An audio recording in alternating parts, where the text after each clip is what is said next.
an entrepreneur in Ghana, what do you think it takes to be successful as an entrepreneur in Ghana in particular?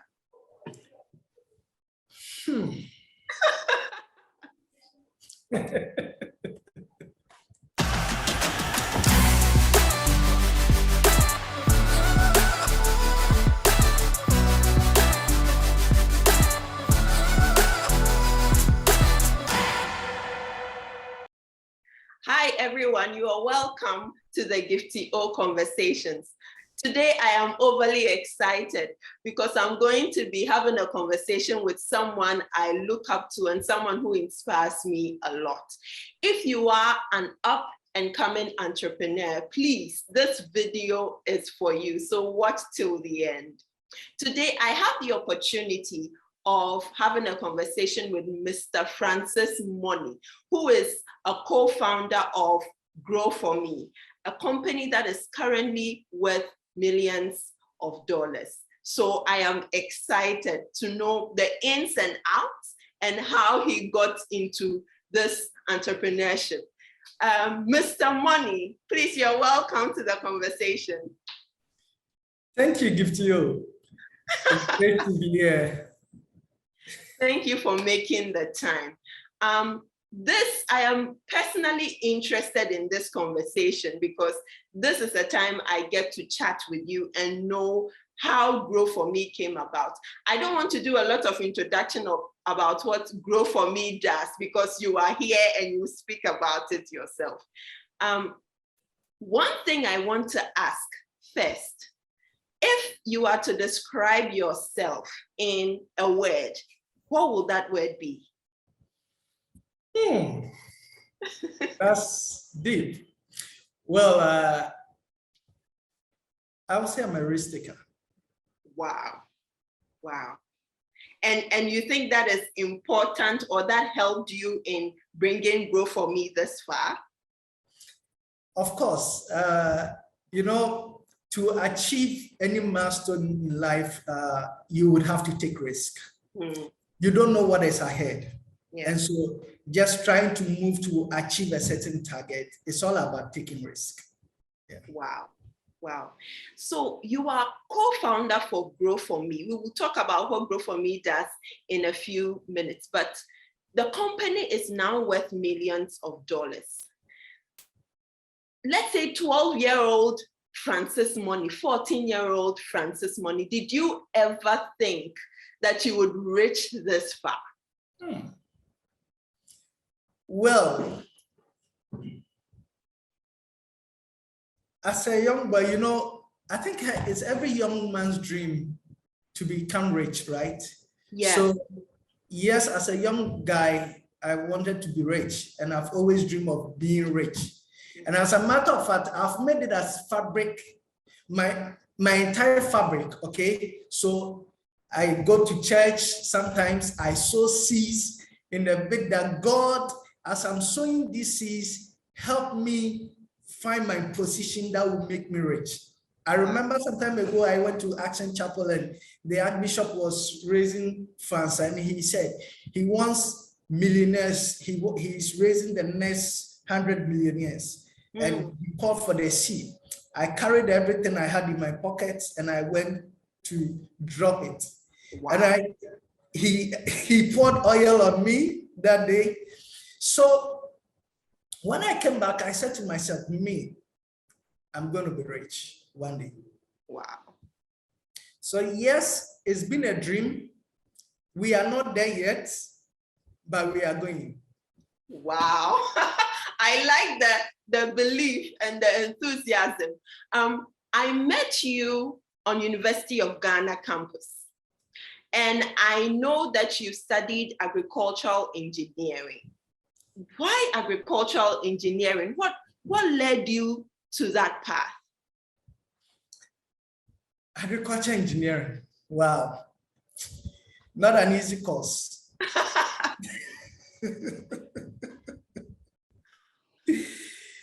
Well, so my journey to becoming an agriculture engineer started way back when I was young. I stayed in a place in Western region called Anaji. Mm. And so there, I stayed with the neighbors who happened to go to farm during the weekend with their children. And there I was in a compound house, right? So when they are going to farm, sometimes I'll just ask permission from my dad and mom and go with them. Mm. So I took interest. I didn't actually know anything about farming. All I knew about was eating the food, right? So yeah.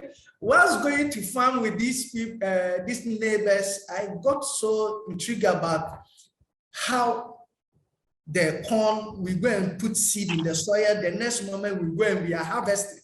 Mm. And it was like, wow. So this is how they produce some food stuff. Tomatoes, we'll be plucking tomatoes and stuff. So I actually got the interest in agriculture from just going to farm with the neighbors. Then I went to GSTS to do agriculture, general science. Oh, you are a giant. GSTS, you know, shout out to all the giants. There, we had more of engineering stuff. And I said, for me, I mean, every GSTS guy, when you do science, it's either you want to do medicine or you want to do engineering. Most of the guys there. So I wanted to do engineering, but I wanted to marry engineering and agri. So I chose agriculture engineering, both in Tech and in Legon. Mm. And I got the opportunity to come to Legon to do agriculture engineering. How was Grow For Me conceived? What was the initial idea? Well, so in 2018, mm-hmm. 4 friends, myself, this is where I'll give a standing ovation to my team, you know. Wow. These guys, superb guys.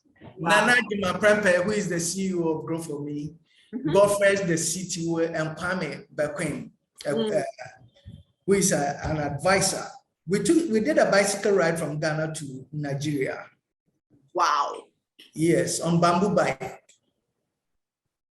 It was such a wonderful journey. It was tough. It wasn't an easy journey at all. Looking at the terrain, look at how our drivers, these tipper trucks and stuff, the way they drive on our roads, we have terrible roads also, and all that. But the whole idea was for us to raise funds towards an orphanage, village of hope orphanage in Akoti, right? So we did a bicycle ride from Ghana, Accra, all the way to Nigeria, 5 days journey. We have to draw the program, said that we will sleep wherever we get to after we've been able to meet about some kilometers. Mm. So that 5 days journey was the icebreaker. Mm. Along the route from Ghana, we were seeing bushes, we were seeing small holder farms, small sizes.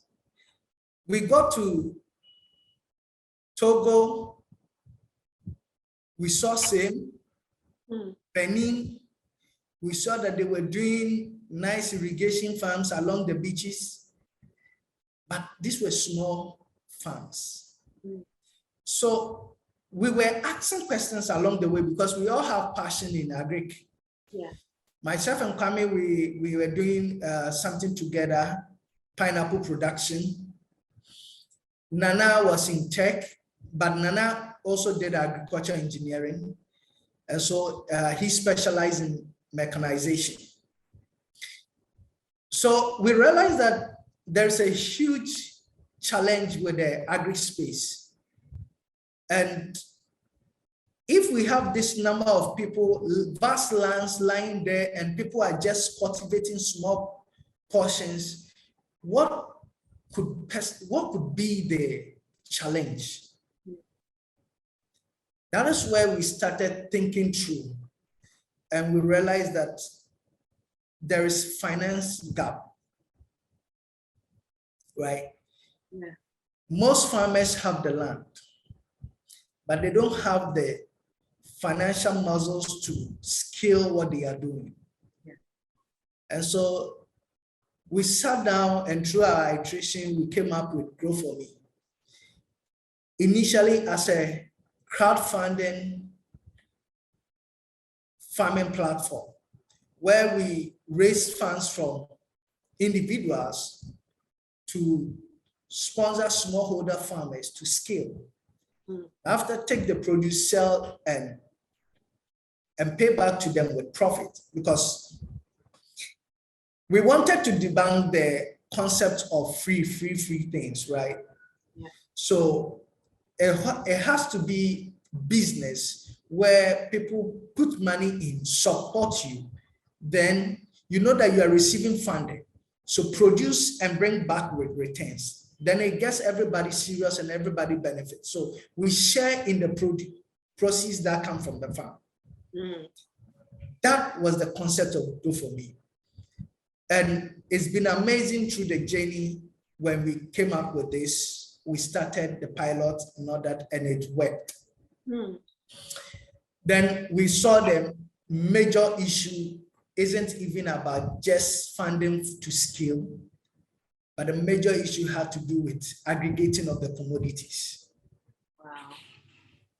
And so when we found out that the bigger challenge lies with the post-harvest, then we came up with the beautiful concept, the micro aggregator platform, that allows farmers everywhere across the country, Africa, to sell their commodities to us, dialing *800 *008 hash, just a short code.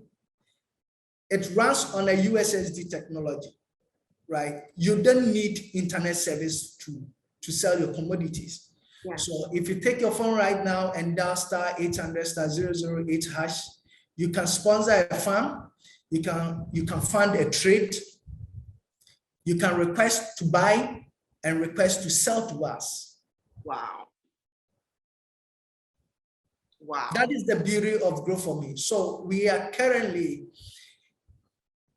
a commodity trading and crowd farming platform. So it started as just giving funds to farmers, small scale farmers, and now you are trading commodities, the crops and the harvest you get, right? Exactly. Wow. Wow. I am intrigued. Let me take you back to the beginning. Your bicycle ride from Ghana to Nigeria. What were you hoping to achieve with that ride? Well, the concept was introduced to us by Kwame, our co-founder, that he wanted us to raise funds to support this village of hope. And he wants us to do something crazy. So what is that crazy thing you want us to do? He said, can we do a bicycle ride from Ghana to Nigeria? Wow. Immediately he said it, we all bought into it. Why? Because among us is this unique thing that runs through all of us, risk taking. Yeah. Yeah. So we saw the risk. How many people will do this? Very few, right? Is it worth taking? Yes, let's go for it. Then we jump on board. So it's about a go-setter mindset. True. Go-getter mindset, right? So there is something that not everybody would want to do. If we can do that, it changes everything. And that is what changed everything for us as friends. On that journey, we learned a lot. Yeah. Togetherness. Yeah. That is what brought about the bonding we have as a team. Every time we have a challenge, we look at what we faced. Let me come to personally. Yeah. Before we went on that journey, I did a bicycle ride from my house to Dodowa. On my way, the unfortunate happened. I had an accident. So I was declared out because my muscle has swollen. My thigh muscle has swollen, so I was declared that I couldn't ride. If I try, I may end up tearing some tissues. I couldn't just watch my team go and I will stay home. I don't have that. I can't entertain that. So I went with them. They said, Francis, you know, this one you can't go. But I told them, oh, I'm not going. I just want to take pictures with you. So we took the picture. Then they started riding, and I also sat on it, dressed up, and started riding with them. Wow. It was painful. It wasn't easy. From Native, that is around Yawo Clinic, all the way to Sege, wasn't an easy journey for me. So the first day, the second day, the third day was so painful. After riding the bicycle, when I get down, I couldn't walk. But I said to myself, I will go through the pain and I will make it.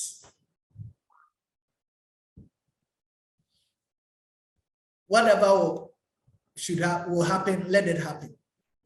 I want to achieve this. They can't make this mark without me. I have to be part.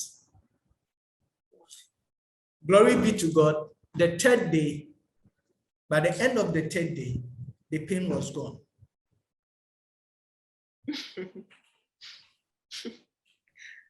Wow. So it taught us a lot. Resilience. We learned it here. Thinking together as a team. We learned it there. Learning to understand one another, we learned it. Sometimes Nana can go way ahead of the team, stop at a point and wait for us to get there. The attitude of a CEO, a good CEO, is the one who can see far, survey it, right? And come with and introduce his team to it. Yeah. Said that they will all be able to go together. That is it. So Grow For Me has a fantastic CEO. You can't take it from us. He's one of the best we have in Ghana, in Africa. Wow. And I can assure you, Africa should be whole. The CEO coming. Nana Opoku-Agyeman, he's such a fantastic guy. He's been my friend for many years. And I can testify, that guy is superb. He's an amazing CEO.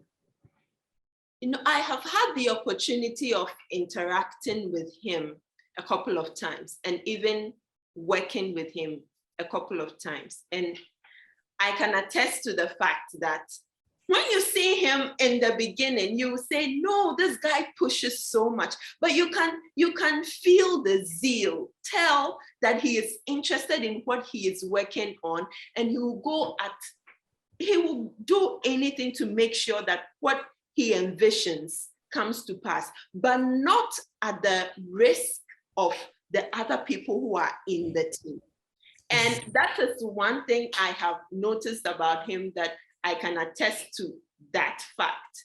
He is focused, but then he pulls everyone along. So I understand how you are all able to coordinate and work on this great venture.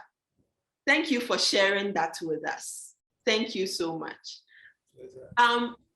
Through the story, let's talk about partnership in entrepreneurship. If I am someone who wants to start entrepreneurship, I am the one with the idea. Do you advice that I find people who are interested in that idea and work with them, or because the idea is mine, I can start something, develop it before bringing other people on board? And how do I choose the people that I bring on board? Brilliant question. When it comes to team formation, one, it's always good to have people who are like-minded, right? Just as the Bible said, let this mind be in you as it was in Christ.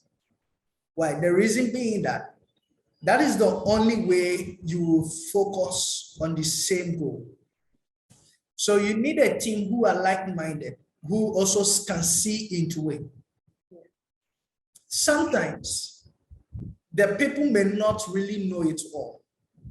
And it comes to you, the idea holder, to explain it to them or to get them to see what you are seeing. And that is where sometimes some leaders or CEOs get it wrong. Okay. Your ability to coach your team to understand the vision in the first place is the first level of success for you. If you can't walk your team through that path, that journey, you don't have a team. Because when there is a challenge, you will see people who are thinking of leaving. Yeah. And we are often deceived by the notion that we need people who are like us. You don't need like you. I am different. I'm sunshine yellow, right? Nana has different characteristics. Godfrey, different. So, but we understand ourselves. I know my weakness. He knows his weakness. I know Godfrey knows his weakness. So as a team, when there is an issue, we look at it from all the deep angles. I will look at it from my angle. Nana will look at it from his angle. Godfrey will look at it from his angle. We would now make a solid discussion and come up with a solid decision. So you don't always need you. You need a unique team who can have the same mindset but different characteristics. And so these characteristics come to play to help you have a solid team. And that is very important because, one, in the space we are in Ghana right now, entrepreneurship in Ghana, for you to survive, it's not really about your product, but the team. What is the team? The first you need is a solid team. If you can't have a solid team who are dedicated, if you don't have a solid team who are willing to sacrifice, then you are going nowhere. Right? You are going nowhere.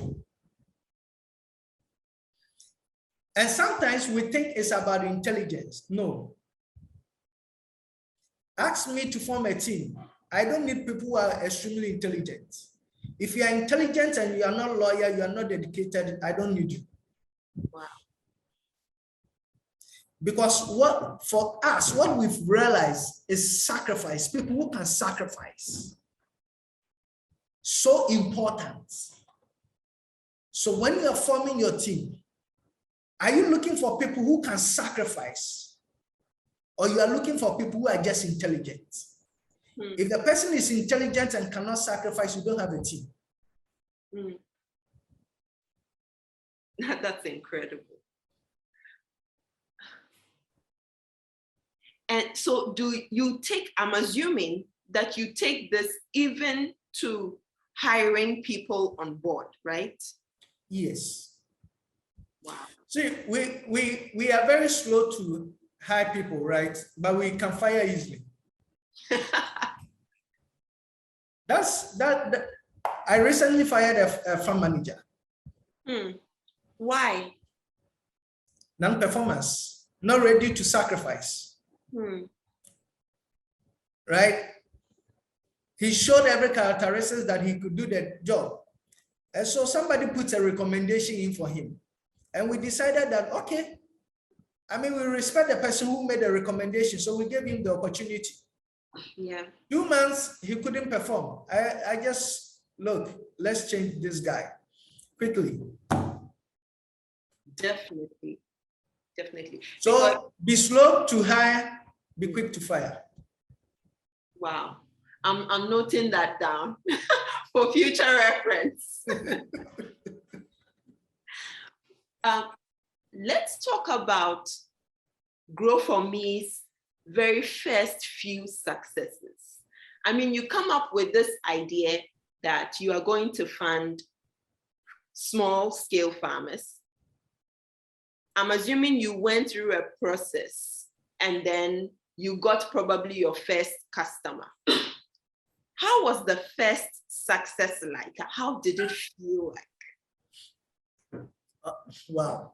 So, you know, when somebody asks me about our success, I always connect our success to the very day we did the bicycle ride. That was our first success. Because that very day changed everything. We've had the idea of starting something right in Agri-Tech together. But after that bicycle ride, the lessons we learned changed everything. And sometimes success is really not about having the money or getting the investments coming through and all that, but being able to get what you want to do, to get it started, right? To take this first step. And that was the first step. And the moment we're able to take that and achieve the goal, we're able to do Grow For Me. Then come down to customer acquisition and all that. Of course, we went through Founders Institute, who helped us to refine the concept, the idea and everything. And it's helped us to know how to position ourselves in the market to attract the kind of customers that we needed to attract. And we, thankfully, we had a 15,000 debt that we raised from our co-founder. Wow. To push every activity that we needed to do at the early stages. And it helped us when we raised that 15,000 debt. And we paid back in 1 year. Wow. Yeah. Can I ask you this question? You can answer or not, but how much is Grow For Me worth right now? Well, I won't give you a figure, but of course, Grow For Me is worth in millions, but I won't give you the figure now because of reasons. I understand. I'm tempted to ask you to give me a range, but I'll keep it I'll keep it at that. I've been to your website, okay, and I see that there are several farms, maize, soya bean, cowpea, whatever. And I've seen that someone with as little as 100 Ghana cedis can be able to invest in a farm and get returns. If I am interested in investing in a farm, how do I do it? So now you can actually fund a farmer without you doing, or you can farm without you getting your hands dirty, right?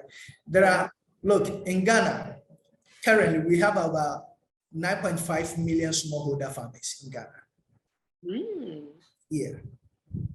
You know, the agri sector is employing over 40% of our population. We have about 34 million per the population census, right? 2023, about 34 million. And 40% of that are employed in the agri sector. That translates to about 13 point something, almost 14 million Ghanaians employed in the agri sector. Out of this, 70% are smallholder farmers, which is about 9.5 million Ghanaians are smallholder farmers.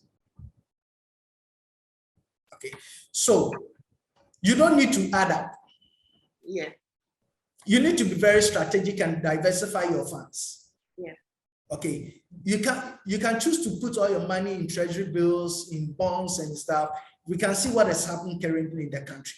Exactly. But agriculture funding farms is another way of diversifying your funds, right? So the money you put in treasury bill, we are saying that come to our platform, fund a farm with as little as 200 Ghana cedis, 300 Ghana cedis, you have a farm there. Currently, the price of commodities have increased, inputs have increased, right? So it's affecting how much you actually need to do 1 acre, let's say, of maize production. If you want to do 1 acre maize, hybrid maize production, currently you need between 4,000 to 5,000 Ghana cedis because fertilizer is selling around 460 to 500 Ghana cedis. And if you are doing a hybrid maize, you need 6 bags of fertilizer. That is, let's say 500 Ghana cedis. 6 bags is 3,000 Ghana cedis. What about the other inputs? The seeds, hybrid seeds is costing a lot, between 400 to 700 Ghana cedis. So what the smallholder farmer needs to be able to cultivate the farm, he doesn't have, because it shows that by World Bank, most smallholder farmers are living below $2 a day. Wow. So how is that smallholder farmer going to be able to have that capital to farm? That is why we are asking corporates, institutions, individuals to come in, right? So that we can scale the food production in the country. And this is where Gifty, your audience should support agriculture. The reason being that if you take the population, the 9.5 smallholder farmers and the 34 million, that is a 1:, almost 3.5 people, right? So one smallholder farmer is supposed to feed 3.5 people every day. If that smallholder farmer is not able to produce food, that means that 3.5 Ghanaians are going to go hungry.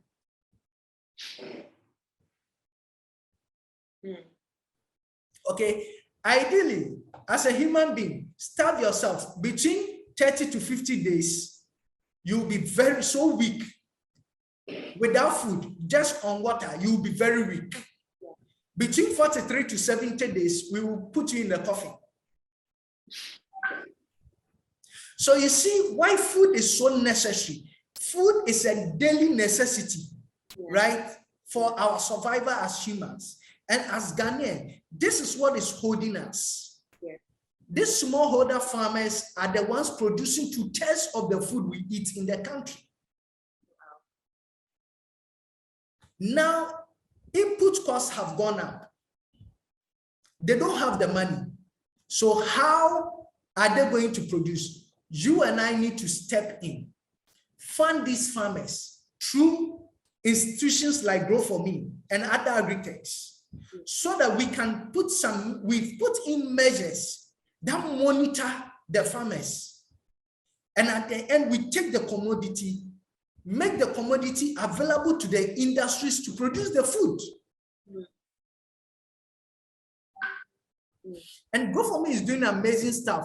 See, through our partnership with UNCDF, we've been able to train almost 2,000 farmers on food safety, financial literacy. So what these almost 2,000 farmers are going to produce for you is clean food. Right? Because they've been coached on how to produce good quality food and how to make that food available. Now, it is the money they need. We have the solution. Bring your money. Let's get the farmer to produce. Then at the end, you are not only imparting in the lives of the farmer, you are making food available, accessible, right? And at the end, you are also reaping in the agric money. Yes, Mr. Monnie, right on that spot. If I want to invest, right, how much return should I expect on my money? Because I want to help farmers, but I also have to reap something. So I must know how the returns are. Can you give me a range? Okay, so we typically not use the word invest because we are not an investment company, right? We use the word funding because it's sharing in the yield, right? Or the profits. It's a profit share. So we use the term funding. You can fund a farmer, and agriculture is high risk. Climate change is having a massive effect on the amount of food we are being able to produce. Some farmers are running out of business because of climate change. The issue of climate change is serious here, but we've been able to come up with solutions, right? Yeah. So we are helping farmers to adapt to climate smart agriculture technologies that helps them to, be able to produce more in the midst of climate change, quality, right? And make those food available to us. When you find a farmer, it depends on the commodity. Let's take maize. The profit share is, the average farmer makes about 25%, right? 25%. If all things go well for the farmer, after he's taken out, he makes about 25% profit. That is what we are sharing in it. Okay. I noticed on the website, and viewers, I would share a link to the website in the description. Per crop that you invest in, I see that there are different returns depending on the kind of crop that you invest in. So I would share the link so that viewers who are interested in investing in agriculture can go to the site and look at it. One question has been bothering me about this, the structure of Grow for Me, dealing with individual farmers. Do you face any challenges dealing with individual farmers, and how are you able to overcome this? Because you are using, even though it is USSD, it is technology of some sort, right? How do you get these small scale farmers who probably have very little formal education to adopt the solutions that you give? Well, smallholder farmers are intelligent. They are not dumb as people think. They are very intelligent, and they know what they want and what will help them. So our offering, you always have to look at it. They are also customers, right? Yeah. So we look at it this way. What is the need of the customer? If you can provide what the customer needs, they will easily purchase it. And that has been the concept of the solution. So we go to them with what we know will help them, right? Because before we go to them, we've gone to stay with them, understand the culture, the knowledge gap, and the things that can help them to achieve their intended goal.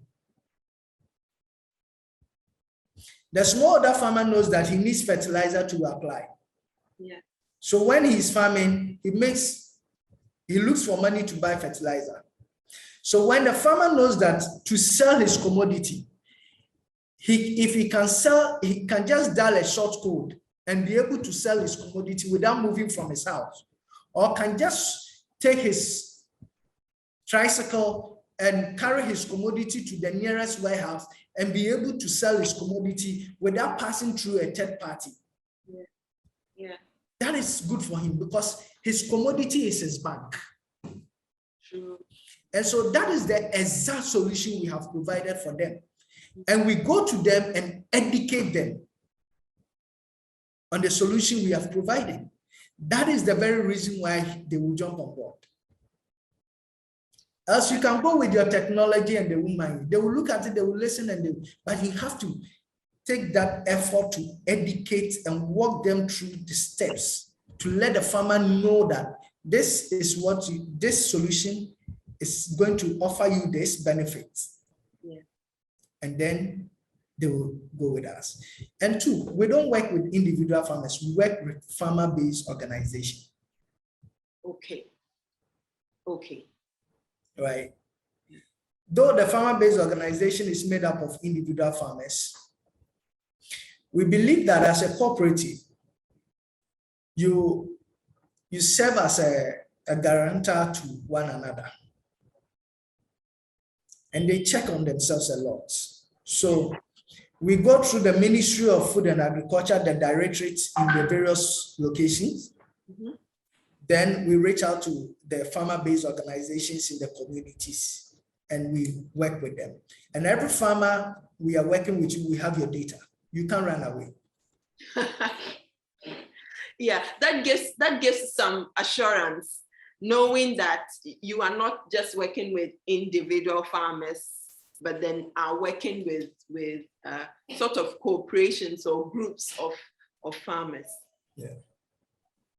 An entrepreneur in Ghana, what do you think it takes to be successful as an entrepreneur in Ghana in particular?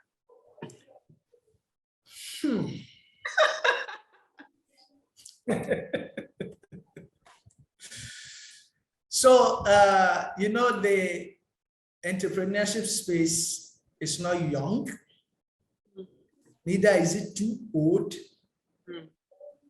but I would say it's matured space, right? Yeah.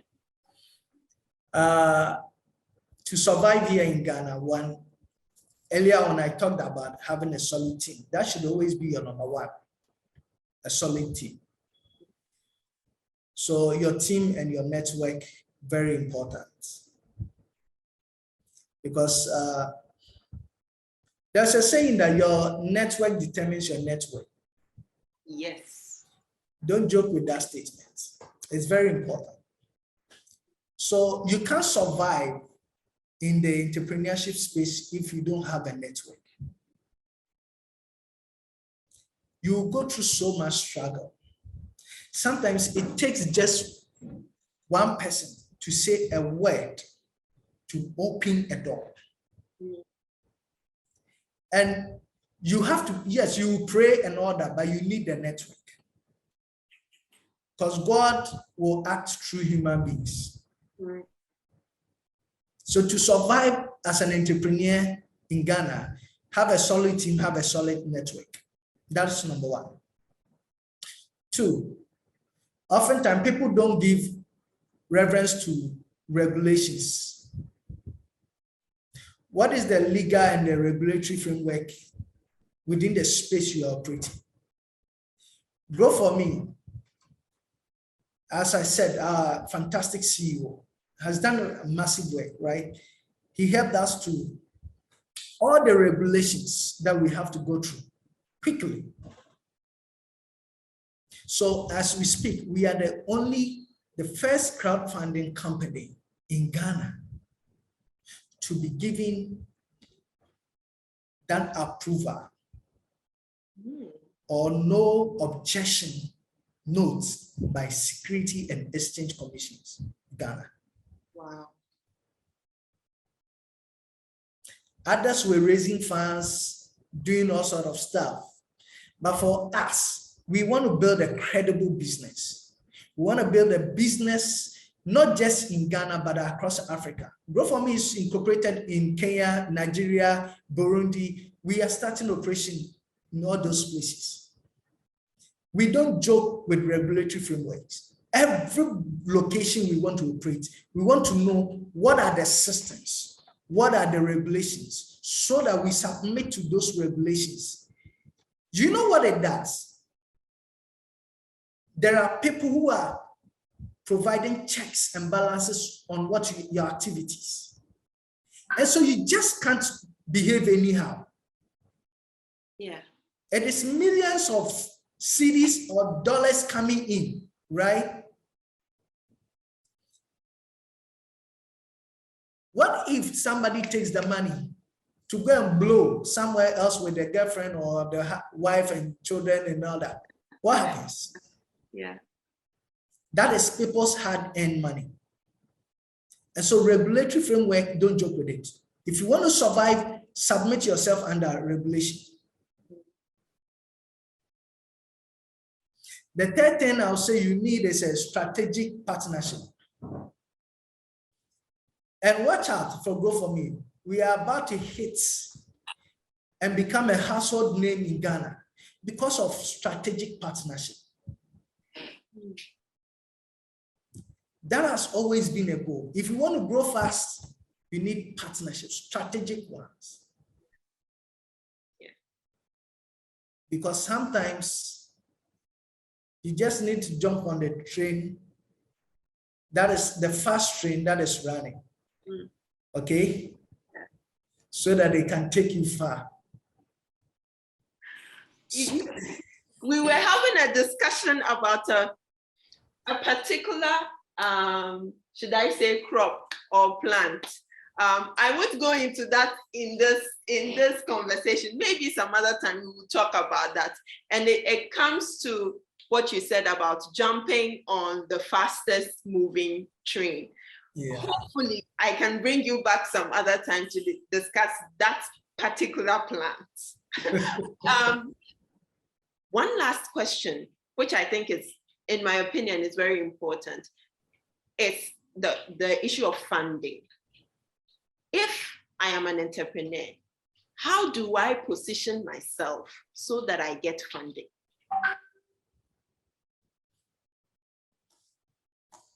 Amazing. There are so many startups. Yeah.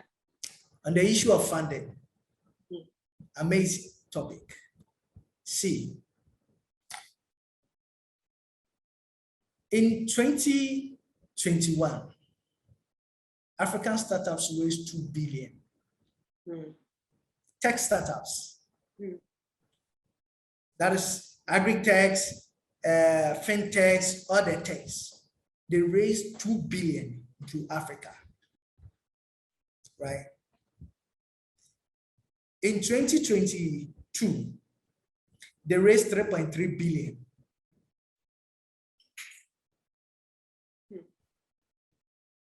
Now, let me come down to Agri-Tech startups. In 2021, Agri-Tech startups raised over 93 million USD.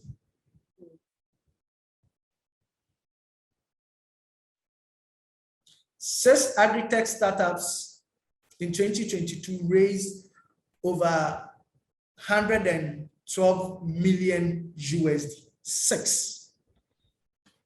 Our friends in Nigeria, Tribe Agri, raised over 56.4 million, 56.4 million USD in 2022. Farmland, our own Ghana Farmland raised 12.9 million USD to scale.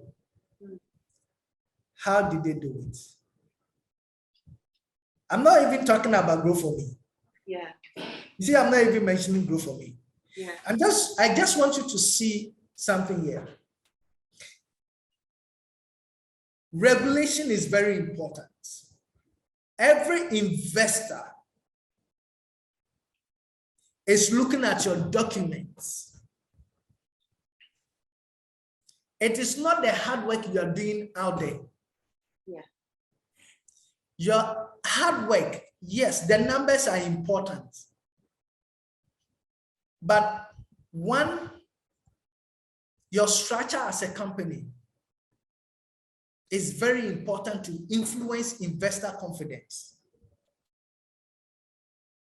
So what is your organizational structure?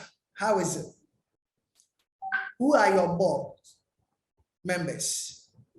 Your board of advisors? Who are they? Because these are people who are providing strategic vision to the company, right? Who is your CEO? Don't joke with it. How connected is your CEO? Because, as I said earlier, sometimes it just takes somebody speaking a word for you. Then it will even attract investors to look into your books. The reason why growth for me is soaring high quickly is because we don't joke with our books. Every one CD is recorded.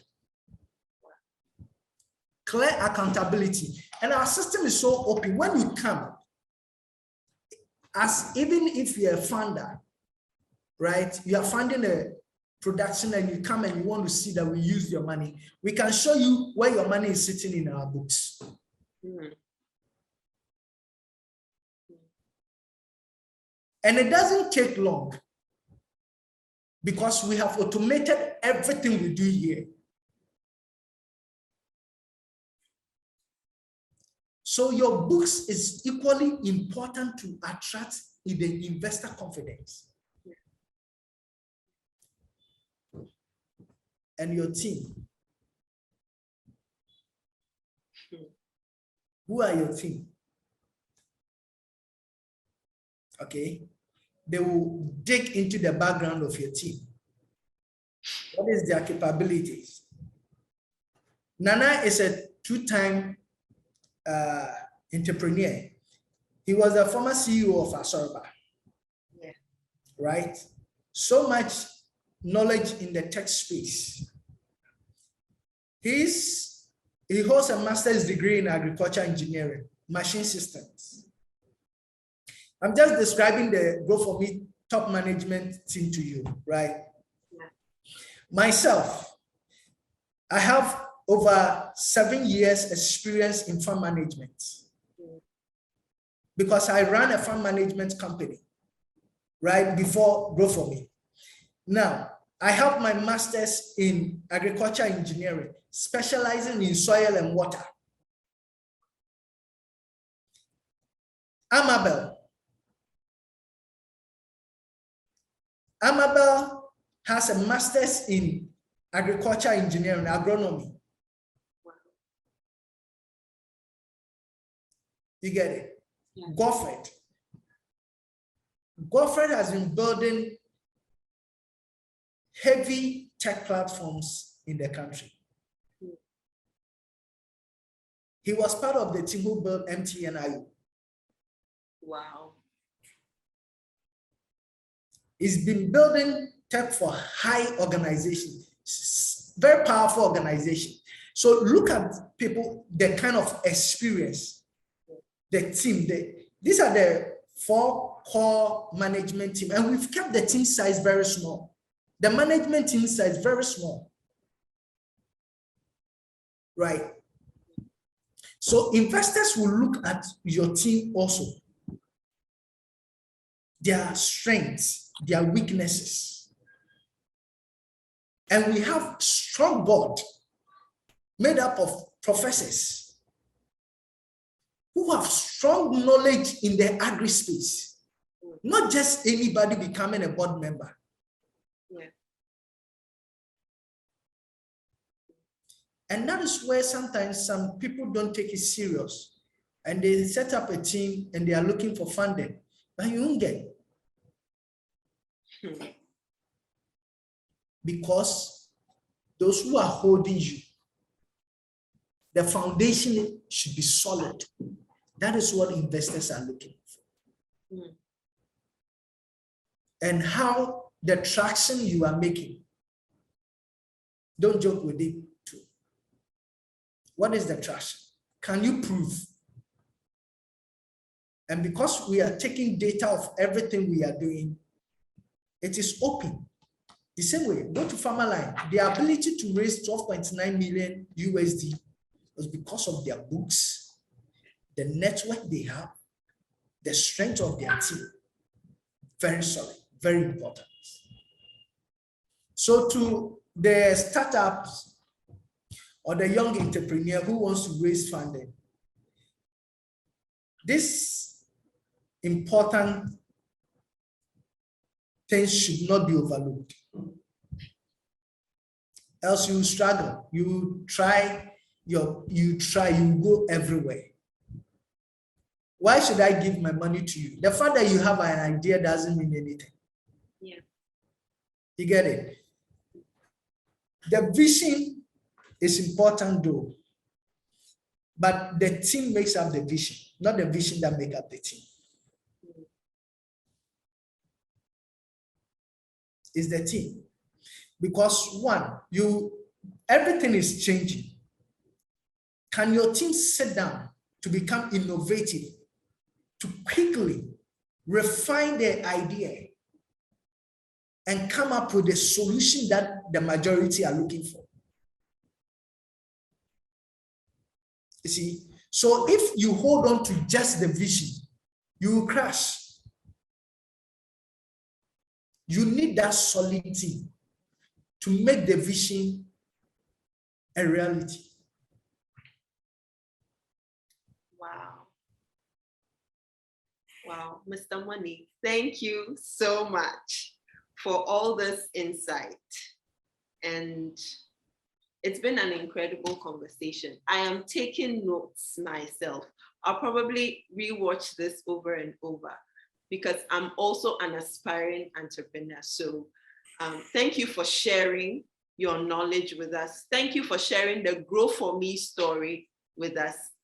I do not take this for granted. Pleasure, Gifty. Let me thank my wife. Whoa. Our wives.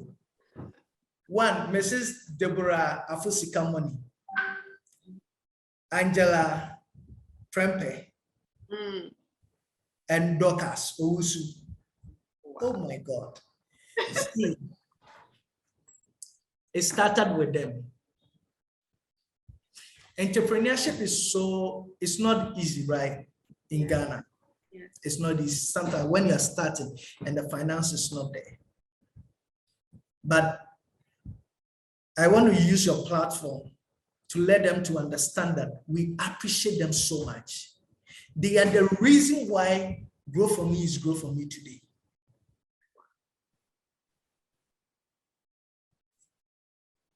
They gave us all the needed support. When we started fully in 2020, we left everything, abandoned every other business and jumped on this train.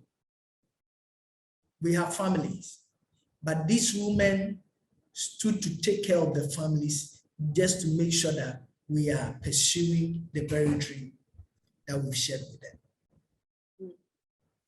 So they are fantastic women. They are the owners of Grow For Me. Definitely. And so I want to say, we thank them so much for trusting us and supporting this dream. Thank you. Thank you, our wives. Thank you so much for believing in us from the very beginning. And I know and I believe that as the fruits are plucked from this Grow For Me tree, they will definitely enjoy the fruits. So thank you so much. Mr. Monnie, I am really grateful for your time. Thank you for sharing your experience, Grow For Me, with us. Thank you so much. Pleasure. All right, viewers, Thank you for joining us for this conversation. I'm sure you enjoyed it as much as I did. We will see you some other time. Bye. If you enjoyed this video, please hit the subscribe button, like the video, and click the notification bell to be notified of our next video. Until then, please make sure you have at least one good conversation this week.